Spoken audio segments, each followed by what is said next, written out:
Well, we finally had our first drift day with the Mustang. I'm going to show you some clips right now. I'm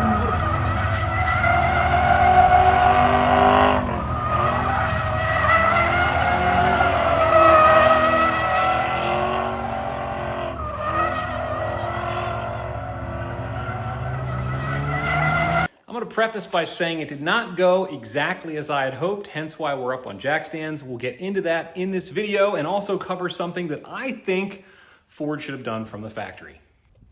The day got started and it was really cool. We were the only Mustang out there. I don't think we were the only American car on the track. Kelly had an appointment early in the morning, so she had to hop in the car first, and you can get an idea of how she did. Again, this is the first time in this car. We're starting out just on the skid pad, and eventually we'll get to the figure eights. We started to run into some camera issues, and that's why you're seeing all of this footage from out of the car. I had the GoPro 360 set up, but it unfortunately did not work. Neither did my in-car camera. Now, eventually we figured out the car and started to get figure eights, and initially things were honestly looking really good.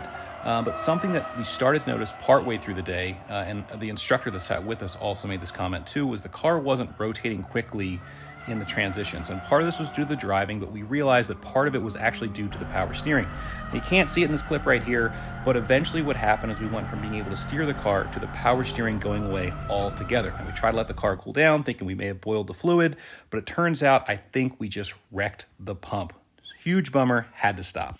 So aside from all the issues that we had with the cameras, that's on me. And a little bit of the failures we had with the car, we'll say that's on the car. But hey, those are some growing pains. We're gonna dive into this video how to fix some of those things. So the two big things that we're gonna address that we found out, number one, the big one is the loss of power steering. That's not cool, we can't have that. We need power steering if we're gonna drift, and we're gonna make an upgrade in this video. I'm gonna show you the part that I got right here from Rock Auto. This is super cool and inexpensive.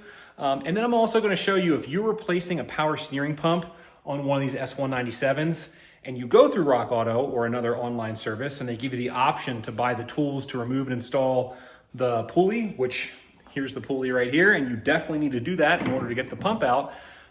Do not buy the two that I'm about to show you. So this one right here, I'll give you the part number, don't buy it. Also, they both say they're for Ford, by the way. This one right here, don't get it. Both of those will not work. You will damage the front of your pulley. It won't come out easy. Do yourself a favor, go to Harbor Freight, and this is the tool you want right here. It works perfectly. I spent like 2 hours last night wrestling with this thing, and within no time at all, I got it all pulled out. I actually went and bought another pulley because I thought I damaged my pulley and it wasn't gonna come off the stock pump, but it turns out I just had the wrong tool for the job. We got that all sorted out. Let me show you what I bought. So with everything removed, I'll just say a couple things. This isn't fully like a how to reinstall or uninstall a power steering pump, but it is really relatively easy to access. You've got to remove your cold air intake or whatever intake you have, and then you can gain access, and it normally lives down there. I've seen videos where they undo the coolant lines, drain the coolant. You don't need to do that. You do need to pull the pulley off. But if we come down here, see this line right there?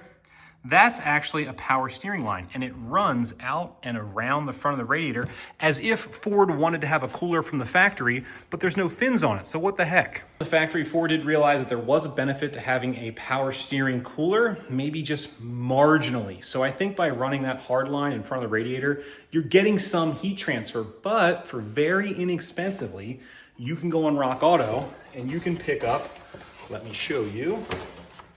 Try not to drop this here. One of these guys. This thing is pretty trick, honestly. It's the right size. I'll give you the part numbers for it. It comes with everything that you would need to mount it. And I think, honestly, we're gonna be able to mount this in the stock location, but instead of having a line with no fins, now we're gonna have fins, which is gonna allow for much better heat transfer. I'm also gonna install an inline filter. And aside from maybe the potential to introduce some new leak points by tying all these things in, I think it's gonna be a way better solution along with the new pump that will have nice cool fluid. We won't boil any fluid. It was getting really hot before. And I think this is gonna be a great solution to our problem and hopefully allow us to get back out on track. Now, the other thing that I need to address too, which I kind of already did, and there's no point in showing you on the camera, is wheel spacers. So I had 1/2-inch wheel spacers in our last video. I think it was maybe a YouTube short actually. I pulled out the steering rack limiters, and when you do that, you need more than a 1/2-inch spacer. I went with a 1-inch spacer this time. Hopefully that's enough that my tires don't rub the control arm. So let's dive into the reinstallation. So I went with a replacement. This is a remanufactured part, but it is Fomoco. So this is a Ford power steering pump.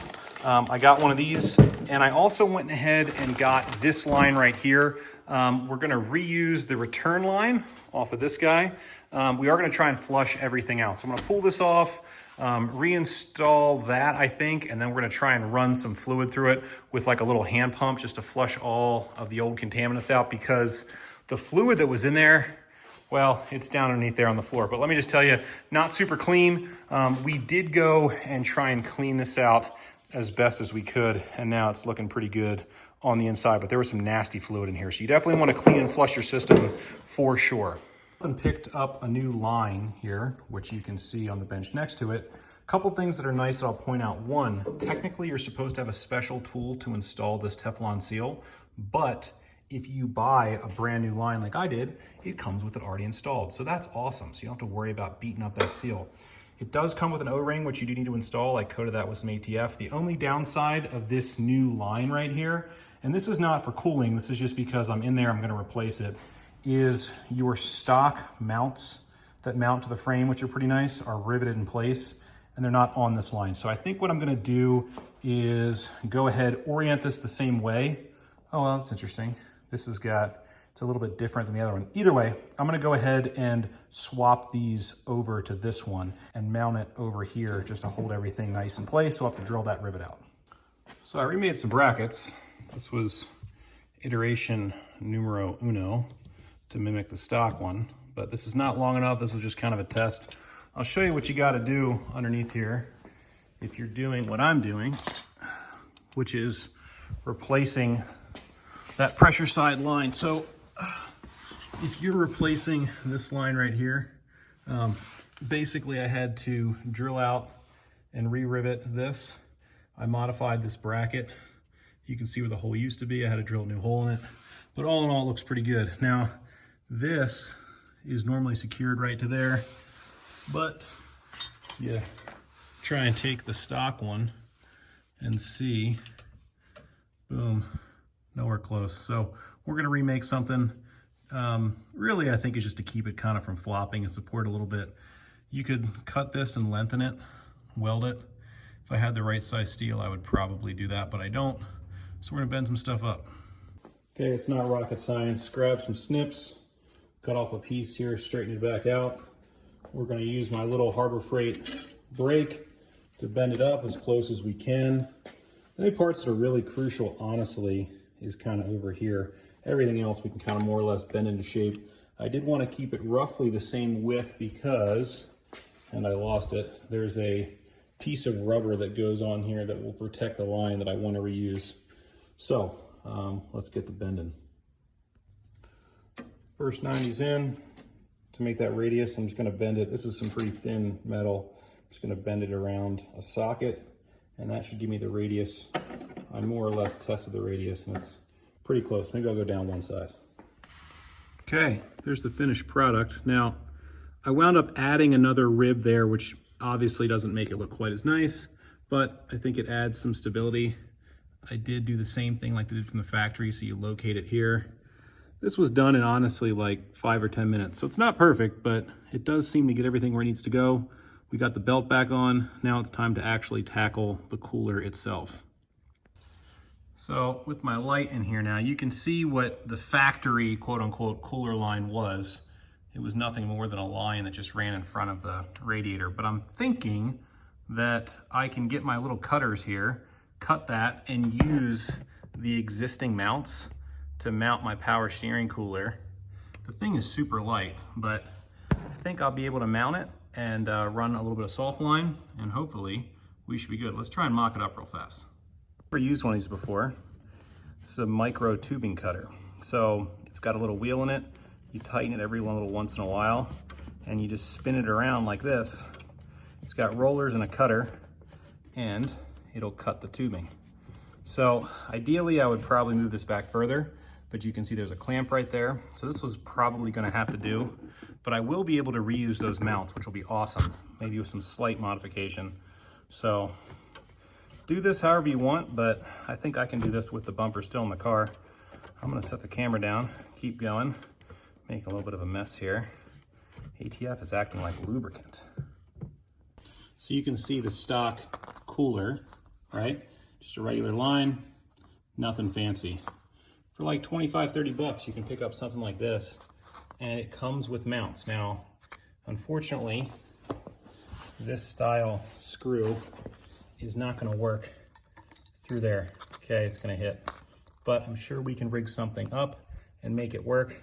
And it comes with lines and clamps, so you can hook everything together just like you need it. Okay, a tiny bit custom, but if you get a 1/4-20, just regular standard grade 8 bolt, and you just take a file and you just file the edges, it'll fit in there and act like a captured nut. You put a washer and a lock nut or whatever you want on your side and just hold it in place just like that. This worked out perfect. Looks like installed. Those are the stock lines, the soft line we added. And I will go over to the other side so you can see how everything connects.